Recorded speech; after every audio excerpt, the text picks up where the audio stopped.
up, guys? Back here with another video, and I'm gonna be talking about UFC fighter Sean O'Malley. Is he a good fighter? Is he a great fighter in his own right? Yeah, if you're new to the channel, welcome. Hit the subscribe button, throw those thumbs up, and let's get right to it. Sean O'Malley, is he a great fighter? I think Sean O'Malley is a pretty good, decent fighter. I just think he just doesn't know how to take a loss. I feel like, you know, his thing, every time he fights in the UFC after losing to Chito Vera, you know, every time Bruce Buffer says, you know, one loss, he's always like this, bro, just take the L and call it a day, dude. You know, just get over it. You know, an O is not going to define, you being undefeated is not going to define your career. You felt like you didn't lose just because, you know, you had an injury you sustained during the fight. I think he needs some milk. No, I'm just kidding. But, you know, I just think that he just needs to just accept the loss. You know, he is a good fighter. He's a likable dude. You know, everybody loves his trash talking. I think he's a good fighter. He knows his skills. He knows his range, his distance. Throws a lot of kicks, you know, and, you know, that plays a big part to sometimes how he gets hurt or whatnot. You know, he lost to Chito, and I'm pretty sure he probably would have won in the later of that fight. You know, he injured his foot. You know, Chito just took the opportunity to go and get that stoppage win. You know, it's nothing you can do. You hurt, whatever the case may be. But then even after that, I think the next day there was a video of him dancing in the hospital. So how hurt were you really? You know, I'm pretty sure he was at that moment, but come on. You know, I think now he's looking to maybe after his UFC contract finishes to go out and test other promotions because he feels like the UFC is being unfair with him or whatnot. Like, I feel like, dude, like you gotta, in order to even get remotely, like, look or be decent or get decent stuff coming your way, you gotta work for that. You know, like, the last couple of his opponents or people that haven't fought in like God knows how long, he fought this new kid, I don't remember his name, with the green hair. He looked like the Joker. Like, he had a masterful performance in that fight too. Destroyed him. Like, I've never seen somebody take so much damage and not be like able to be put away.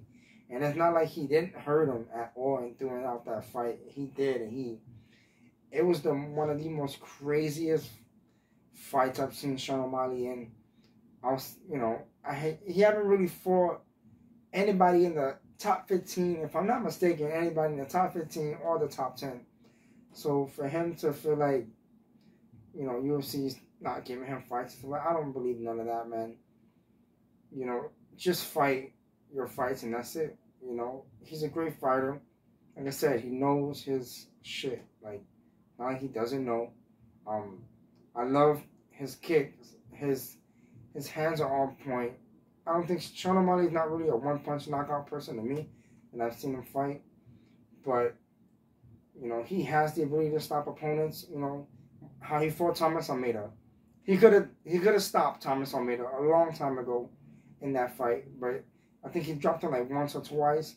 And then in the third round, when he actually landed the shot that he wanted to finish, you know, it was clearly over. You know, he still had to take a little extra shot or whatnot. But, like, you know, sometimes he doesn't make the smart decisions while he's in the ring, or the octagon, I should say. Like, you know, if you had the opportunity to finish your opponent, I feel like when I played UFC, EA Sports UFC 4, and I'm there and I knock my opponent down and I just like, all right, whatever, just let him back up. You know, in the video game aspect, yeah, forget. You know, not winning. You know, not a real win. You know, it's in the game. You know, for him to, like, you know, he knows he's got these fighters beat. You know, I feel like he's just going for the kill. I feel like he does it on purpose or whatnot. I mean, if he goes for the free agency, I'm pretty sure there's a lot of top promoters that would want to have him on the roster. You know, I think if not Bellator, maybe a different one. You just never know. There are a lot of good promotions that if he does want to test out free agency, he can go. But I think in the UFC, I think he'd be all right. He just needs to be quiet a little bit, fight the top 15, fight somebody that's active and not coming back off a long layoff. You know, the guy that he fought recently, I said again, he destroyed him, and it was just a masterful performance for him to have, but it doesn't do much for him going forward. You know, I think he was supposed to fight somebody, you know, really good that would have solidified him if he would have won. But obviously that didn't happen. He got injured and came in with the other guy, and he went on and took the fight. So I think for Sean O'Malley, he's a good fighter. He just, if he ever loses again and like loses without blaming his injury, you know, for the loss, and he still don't accept it, I feel like he won't accept it because that's just the way he is. But he just, you know, again, I think he's a great fighter. And yeah, those are my thoughts on Sean O'Malley. If you guys like this video, please hit a like. And if you're new, hit that subscribe button. And I'll catch you guys in the next video. Peace.